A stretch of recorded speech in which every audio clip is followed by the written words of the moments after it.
팩트풀리스는 우리말로 사실충실성입니다. 팩트, 곧 사실에 근거해 세계를 바라보고 이해하는 태도와 관점입니다.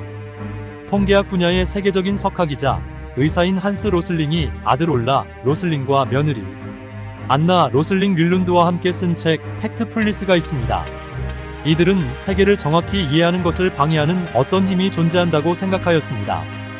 물론 언론의 문제도 있지만 이 힘은 외부가 아니라 인간 내부 자체에 있다고 봅니다. 그리고 그것을 10가지 종류의 본능이라고 명명합니다. 따라서 이 책은 이러한 10가지 본능들을 조절하거나 억제하여 세계를 제대로 보아야 한다고 말합니다. 절망의 시대에 놀라운 세상에 잠시의 위안을 주는 책입니다. 10가지 본능을 살펴볼까요? 첫째, 간극 본능입니다. 현실이 극과 극으로 단순히 갈리지 않음에도 왜곡해서 이해하는 본능입니다. 지금 대한민국이 그렇죠? 그러나 실망하지 마세요. 해결책이 있습니다. 먼저 다수가 어떻게 포진하는지를 보아야 합니다. 중도층의 민심이죠. 그리고 단순 평균 비교와 극단 비교를 조심해야 합니다. 특히 위에서 내려다보는 시각주의를 통해 조금 마음을 편하게 가져야 합니다. 독인객인, 곧 윷놀이에서 도로 남의 말을 잡을 수 있는 거리나 개로 남의 말을 잡을 수 있는 거리는 별반 차이가 없다는 뜻이니까요.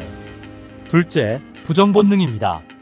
좋은 것보다 나쁜 것에 더 주목하는 본능입니다. 지금 깨어있는 시민들이 그렇죠. 해결책이 있습니다. 늘 상황은 나아지는 동시에 나빠지기도 하는 것에 주목하면 됩니다. 좋은 뉴스는 잘 보도되지 않죠? 이것을 기억하면 됩니다. 셋째, 직선 본능입니다. 인구가 단지 증가하는 것으로 오해하는 것처럼 도표가 미래에도 계속 직선을 유지할 것이라고 예상하는 본능입니다. 우리 사회도 민주화가 되었기에 이제 안정적인 시스템이 완성되었다고 생각합니다. 그러나 그렇지 않죠? 40년 전으로 퇴보합니다. 그러나 해결책이 있습니다. 모든 추이는 직선보다는 다양한 곡선이 존재하는 경우가 더 많다는 것을 기억하면 됩니다. 이제 내려갔으니 올라갈 일이 남았습니다. 넷째, 공포 본능입니다. 폭력, 감금, 오염을 두려워하는 자연스러운 본능 탓에 우리는 그 위험성을 체계적으로 과대평가하는 본능입니다. 검찰의 캐비넷을 두려워하는 것이죠. 그러나 여기도 해결책이 있습니다. 먼저 위험성을 계산하고 공포가 진정될 때까지 판단을 유보하는 것입니다.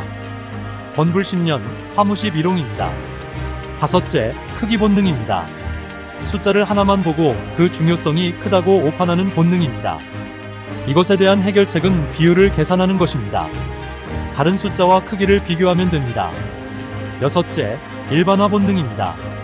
실제로는 매우 다른 대상을 같은 범주로 묶거나 매우 드문 사례를 가지고 전체를 속단하는 본능입니다. 이것은 자신이 정한 범주에 대한 의문 제기와 다른 범주와 비교함으로 해결이 가능합니다. 일곱째, 운명 본능입니다. 종교나 문화 때문에 그 사회가 변하지 않는다고 단정짓는 본능입니다. 쉽지 않습니다. 그럼에도 점진적 개선을 추적하고 지식을 업데이트함으로 어느 정도 수정이 가능합니다. 여덟째, 단일 관점 본능입니다.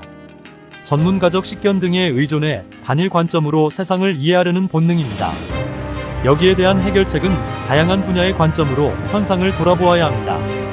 그리고 복잡함을 끌어안는 것이 필요합니다. 개신교인들에게 필요한 덕목이죠. 복음서도 예수님을 4가지 관점으로 보는데 왜 다른 것을 다양하게 보는 것을 두려워할까요? 진리에 대한 확신이 없어서입니다. 아홉째, 비난 본능입니다. 비난할 개인을 찾다 보니 전체 현상을 놓치는 본능입니다. 따라서 악당을 찾지 말고 원인을 찾아야 합니다. 지금 대한민국의 문제는 그가 아닙니다. 그를 세운 시스템과 카르텔입니다. 그 원인이 사라지지 않으면 그는 계속해서 더 큰 그로 부활할 것입니다. 마지막 열째, 다급한 본능입니다.